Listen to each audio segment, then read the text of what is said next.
Thank you, Madam President. Thank you, Saj.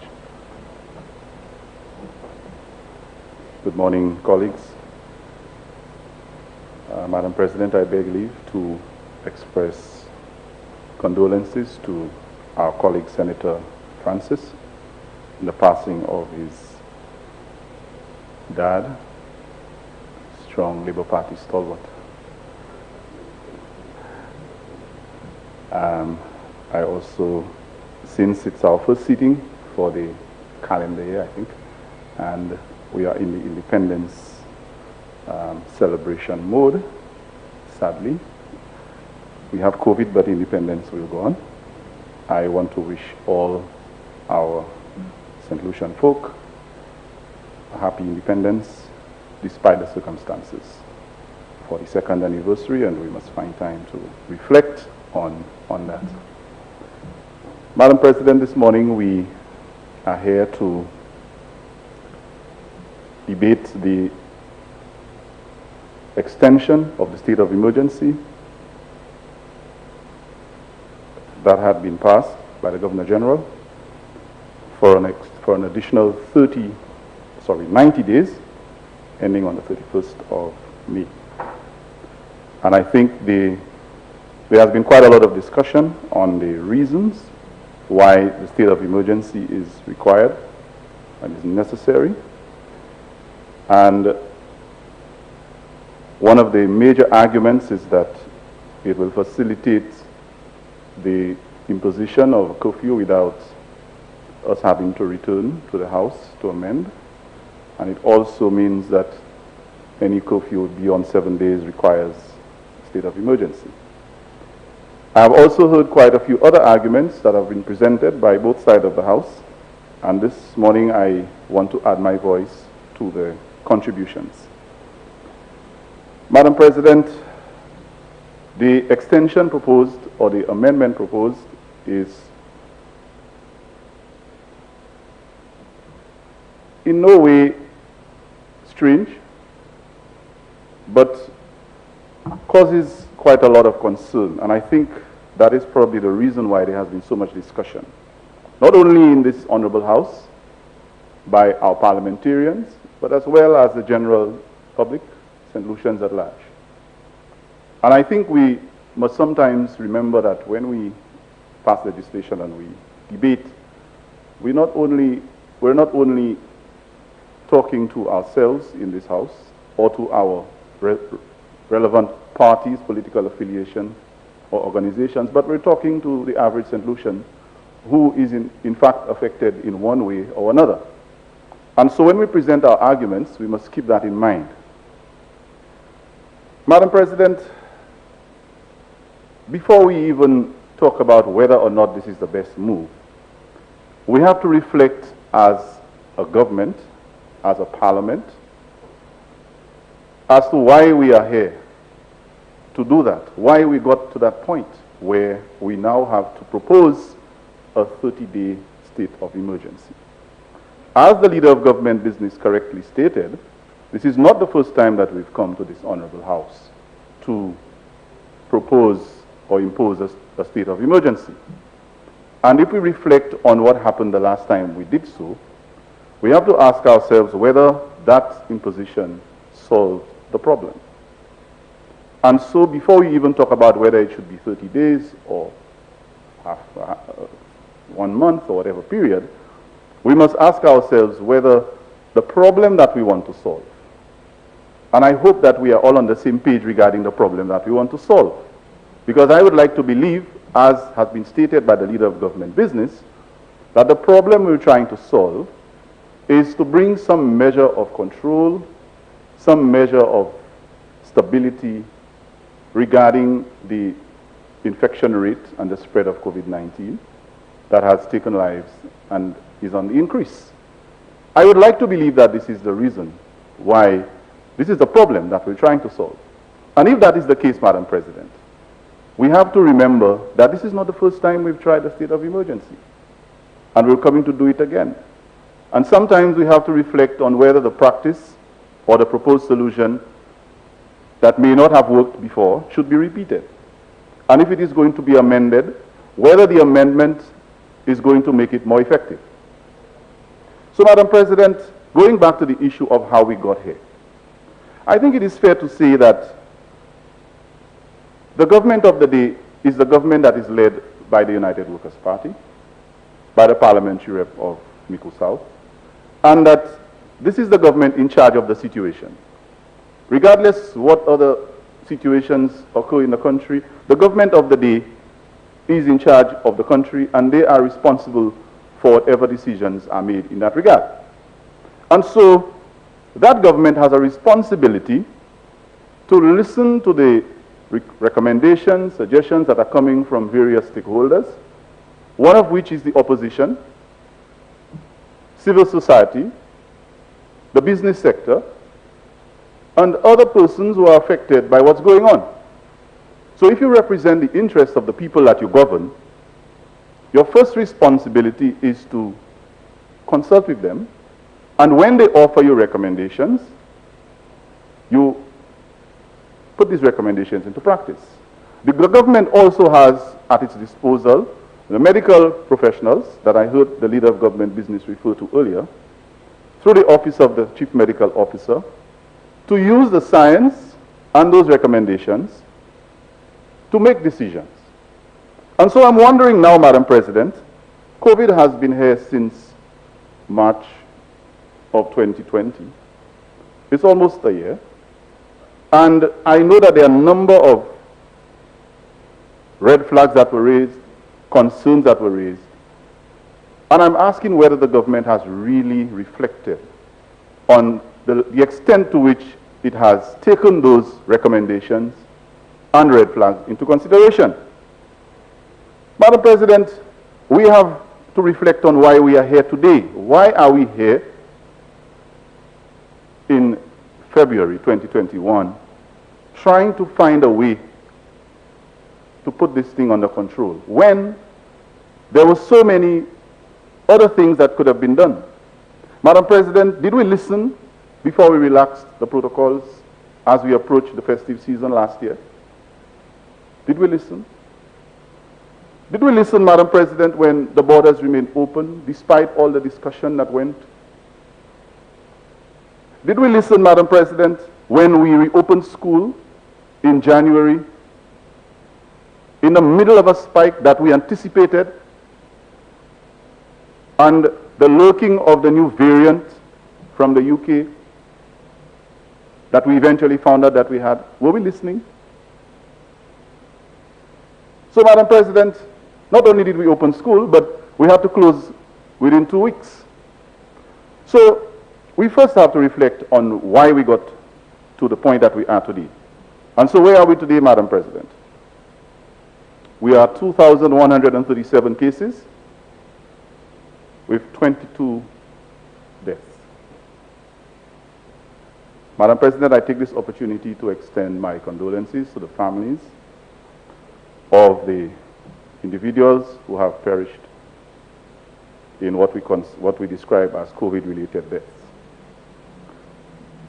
And I sincerely hope that there will be a slowdown and hopefully no more of that occurrence. Madam President, due to the government's patterns of behavior, we, the opposition, and many St. Lucians have every reason to question the decisions, including the state of emergency, and to question the motives of these decisions. Now, while I may not suggest any particular motive, we have to have reason to be suspicious. And by the time I end my presentation, Madam President, I think we will have a good idea of what I'm saying. Madam President, there has been, as correctly stated again by the leader of government business, and I hear the statements being made, but I do not see the application of the principles. The statement has been made by the leader of government business this morning that there is consultation with the medical professionals and the decisions have been guided by the science. That sounds correct. But, Madam President, has that 90-day recommendation for a state of emergency that we are here to impose or to pass, has that been guided by the science?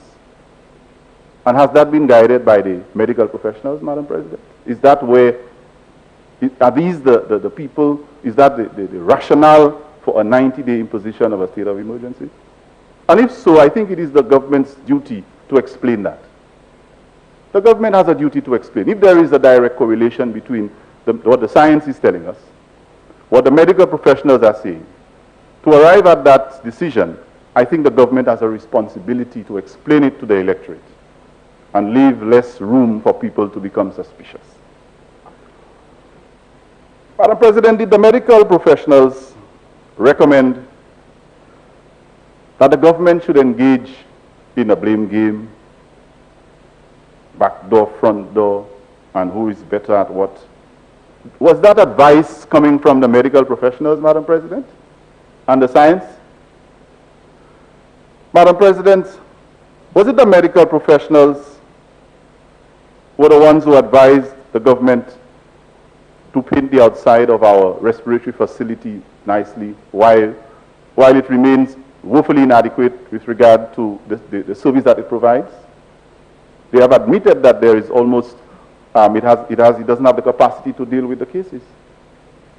Was it the medical professionals that advised them to do that, Madam President? Did the medical professionals recommend that the government impose a state of emergency while people go around the country doing projects and campaign, some of them without their masks? The medical professionals are the ones advising in that regard? I don't think so, Madam President. I think we must give our medical professionals a little more credit in this country. I believe we have competent people who advise the government, and I am definitely not going to blame them for these kinds of decisions and actions. I do not believe that is what they are saying to the government. So when we speak of them, give a little respect and regard to their professionalism and their competence.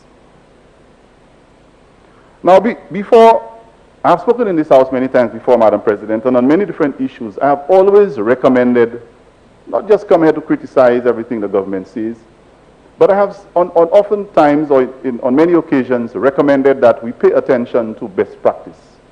Whether it is in government, in instruction, in anything that you do, best practice is always something that is highly recommended.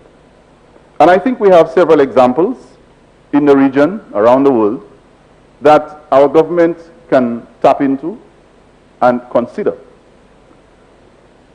Madam President, we are not alone in the region, and we have other countries in the region who are grappling with the issue of COVID. And so, since we are no longer the model, and we have admitted it, that we are no longer number one in the world and number one in the region at this and that, I think it is a good time for us to start reflecting on what some of our neighbors are doing that are working. I was happy to hear that the Prime Minister announced late last night that one of our neighbors, our neighboring Prime Ministers, Mia Motley of Barbados, the same Barbados we criticized for the way they were handling the tourists and so on, offered about 1,000 vaccines to St. Lucia, and we are grateful for that. I think we need, when we see those things happening, we have to ask ourselves, but why is Barbados, with almost double our population, with half the number of cases we have, why is Barbados supposed to be a hub for tourism? Why are they now offering us vaccines? You know, sometimes, Madam President, if somebody sees, maybe you're talking and they see a little something on your face and they don't want to embarrass you, instead of telling you to remove it, they just offer you a piece of tissue, hoping that you will remove it from your face. I think we have to pay attention to the message, the implicit message in that nice and kind gesture that has come from the Barbados Prime Minister. Don't just look at it as a donation to assist us, which we have acknowledged, but there might be a more underlying message in that gesture. It is telling us that perhaps they are looking in the right direction. Vaccines. And I was happy I heard a mention of it this morning. I didn't hear much mention of it before, but I hope that is the direction in which we are hoping to take this country. stop the discussion about who did what and who caused what. Let's look at the solutions. And I think Mayor Motley's gesture is probably pointing us in that direction. Madam President, still on best practice, I believe that we have to make comparisons, and there's nothing wrong in that. And sometimes the comparisons must be taken into context. I think that countries like Antigua and Barbados, as I've mentioned, St. Kitts, Grenada, though, yes, they do have a smaller population than our country, but regardless of your population, some of the things that you do will work, and it will be evidenced in the results that you get. So let us not say, okay, St. Lucia's economy is larger than St. Kitts, so because St. Kitts is doing something that is working, that is not necessarily going to work for us. That is not the case. We have to take heed. Madam President, speaking of best practice, have we determined what actions as a government should match what statistic? Because we get the statistics daily. We see the updates, X number of cases, X number of deaths, X number of recoveries. We see the updates, and we have to commend the professionals for doing that. Let's not hide behind them. They are giving us the figures. But have we decided as a government on a strategy that is going to guide what we do based on what the statistics are telling us? Have we done that? And so, have we considered, for example, the use of the concept of being guided by the concept of the R rate, which really is the number of persons that each infected person is in fact infecting? That is common knowledge these days. Have we paid attention to that? And has that guided any of the things that we're doing? Or, Madam President, looking at the percentage of the tests that are returned positive, if we notice that there is an increase in the number of tests that are being returned as positive, it may be telling us something about our infection rate. Because as we test, we get results. Have we looked at these statistics to inform the decisions? These statistics do not say anything about back door and front door. These statistics speak to the infection rate. That is science. Do we have any room for that in our discussion? Madam President, and if we have noticed certain patterns, have we decided what we are going to do if these patterns continue and if these patterns change? But again, I refer to the leader of government business who has admitted correctly that COVID is very fluid. And so the patterns may change overnight. Are we looking in that direction? While we spend a whole day in the parliament blaming people and going back and forth about, who is better. Madam President, we need to be looking in that direction. Our people need solutions. They need to know that there's hope in what we're doing. It's not about us and who speaks Patois and who speaks English and who is better at what. Madam President, we need to move away from this level of discourse. This is not what people elected parliamentarians to do. And in this honorable house, we are not elected, but we are also charged with a responsibility of providing that kind of leadership. Let us do that. I hope for the rest of this today, I'm not going to hear any of this. I'm really tired of it, Madam President. Madam President,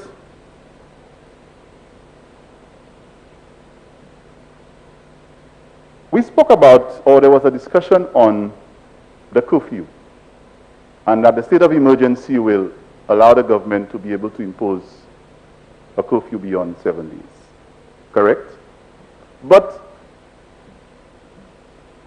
having a curfew between whatever hours, is that going to stop the spread of COVID when there are activities that occur during the normal day that we may not even have paid attention to?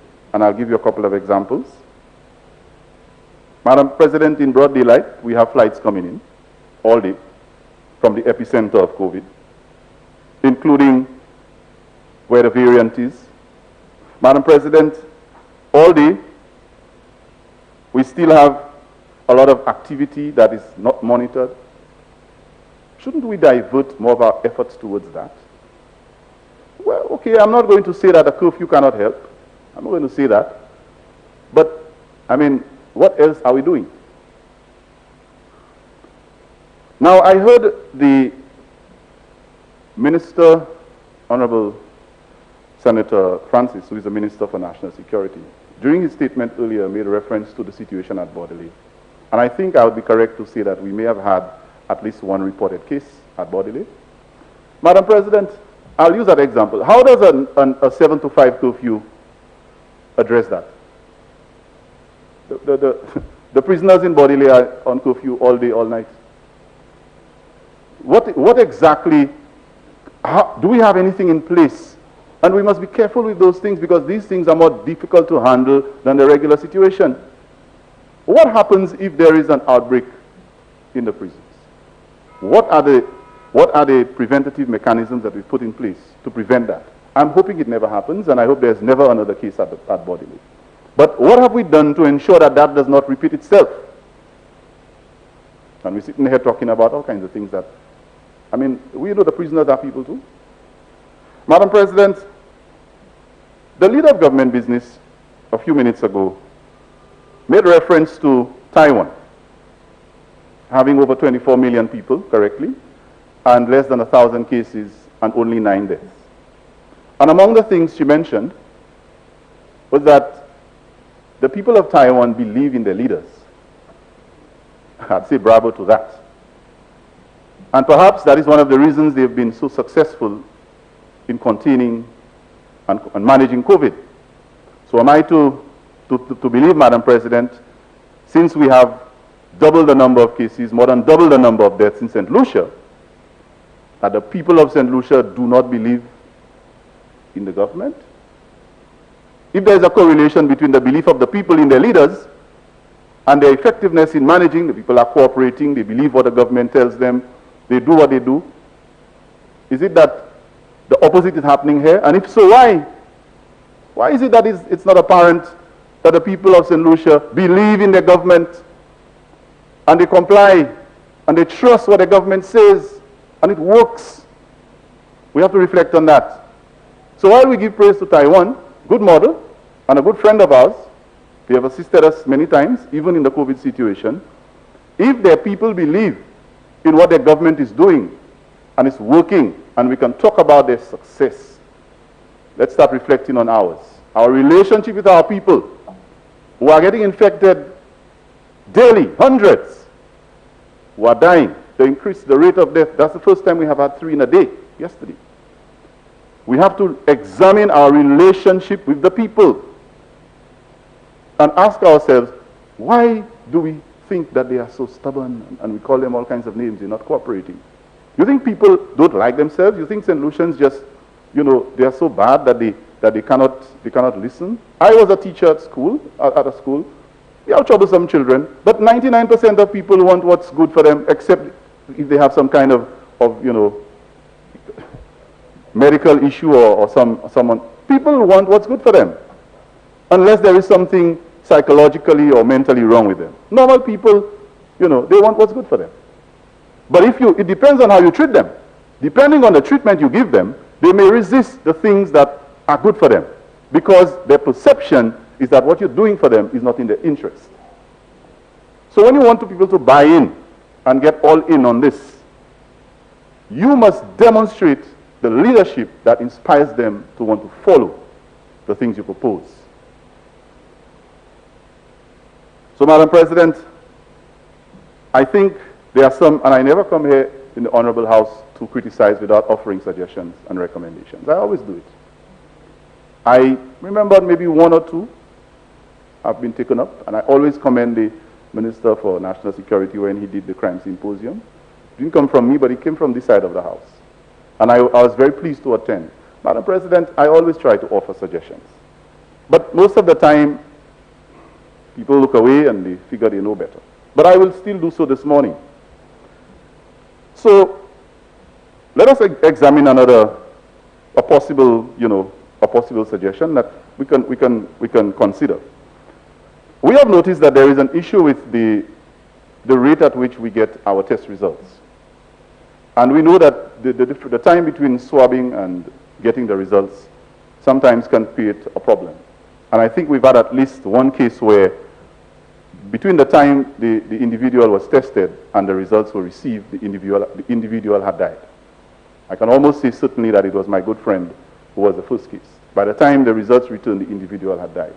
Now, wouldn't it be better for us to work on improving our capacity, of course, for testing, and the efficiency with which the results of the test are returned?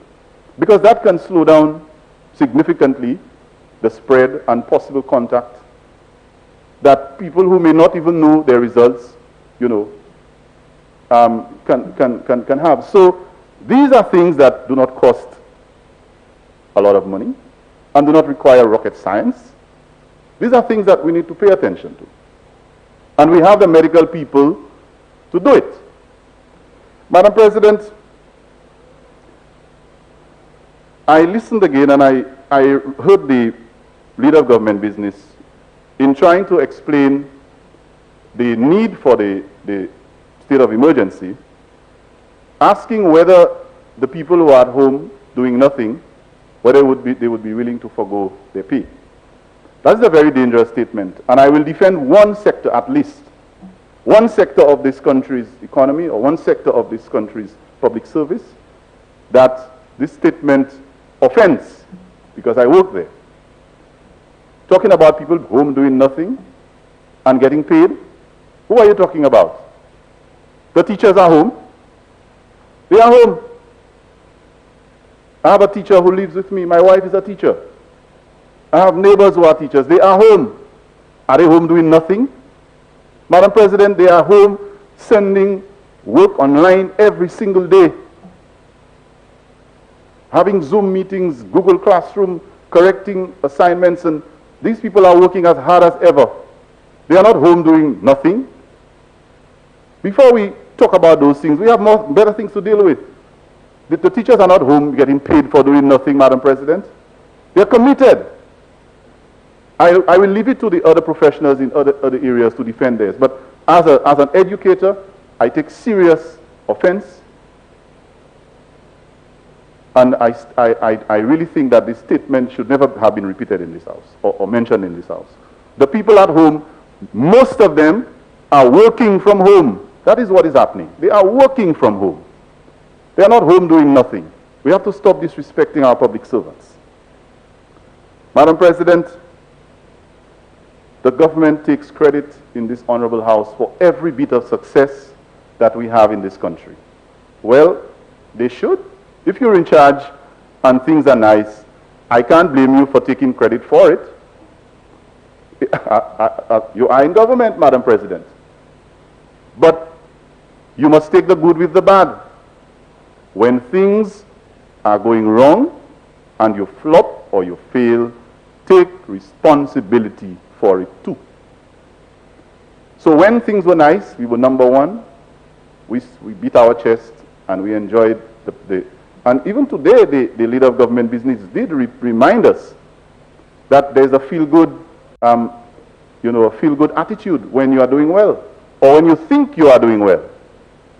The same way we beat our chest about being number one in the region sometime last year, we have as a government, this government needs to step up today and take responsibility for the situation that we have in the country today. Notwithstanding, there may be factors that contributed to it, but I have seen a pattern where every single thing that goes wrong in this country is not the government's fault. It's somebody has to take it. And I'm not even going to go back into all the discussion about who was to be blamed. It's never the government's fault. I mean, you are government. And things will not always go your way. Little things will go wrong sometimes. And major flaws will sometimes show up. But, as they say, man up, take responsibility when things are not being done properly and when you made a boo-boo, as we say, or when the situation is out of control. Take responsibility. Take responsibility. So, I'm going to wrap up right now, Madam President. And I want to remind the government. Senator, you have 15 more minutes. I will wrap up. I will end before that. Thank you, Madam President. There are a number of recommendations that I did mention that this side of the House has presented to this government, myself included. And I want to remind the government of some of them. And I don't think it is too late for the government to consider and use them. Madam President, we need to consider, and these were presented in a 7-point plan that was outlined by the leader of the opposition. And I'll just extract a few notable points from that. Introduce more stringent protocols for visitors. I don't see anything wrong with that. If you decide you're not going to close the borders, at least, second testing has been debated. I'm not going to go back to that. We debated that, and now it's about, we'll get to it in the next motion, Madam President. Online learning tools. We need to beef up there, Madam President. Instead of saying the people at home not doing anything, and I have to wonder whether you're saying that the teachers are home doing nothing. Give them more tools so that the children and the teachers and the principals can be more efficient and effective with homeschooling. That's what you should be doing. And so I take that opportunity, Madam President, on behalf of the students of this country and the teachers and principals and educators, to ask the Minister for Education, who I heard spending a lot of time on talking about duty-free vehicles and roads and all of that. And I want to take the opportunity now to ask the Minister and the government to reflect on the extent to which learning support tools and learning support infrastructure has been made available to our students in this country. Now I hear e-books. E-books. Well, all it means is electronic books. They are books, Madam President. And you'll download the syllabus on a tablet and so on. Madam President, we have to be very careful. When we've made a mistake, say we make a mistake. Everybody knows by now that a laptop is a far superior device. And we have that already. So if you made an error with what you said regarding laptops, the government can now say, look, we are going to reinstate the program. We're going to try because now it's even more necessary. And Madam President, with the e-books argument that is being provided, do you know that there is a licensing fee, and if we use Antigua, for example, that has tried to experiment with it, a licensing fee of $250 US for every single e-book that you have issued or that you purchased from this Indian company and so on. And if you do the math, it's about 667 EC dollars. For 1 year. Per year, the government has to make that financial commitment in addition to sourcing the e-books. Madam President, when we issued the laptop program, we didn't have any license to pay. There was no cost to the taxpayer to keep it going. You gave a child a laptop. You made the internet available. I know the GI-net was being worked on and it was being, going island-wide. It had not been completed, but it was in progress. Most of the schools I worked at a school and there was Wi-Fi, communities. That was ongoing. If you came in and you felt that was not enough, okay, get the GI-net, for the entire country. Beef it up. You stop it, right? And you call it all kinds of names. And now, children are home. State of emergency, Madam President, children will be home. Homeschooling continues. That is an implication. And our children's education cannot be compromised any further. And so, the cost of these e-books that are being talked about, if you do the math, if we order 5,000 e-books, which is what I think the minister said, if you calculate the cost of just the licensing for these 5,000 e-books for the year, that's over $3 million. Just about. How many laptops and MiFi devices could these monies have been used to procure? to enable the situation and to improve the situation that our children are facing.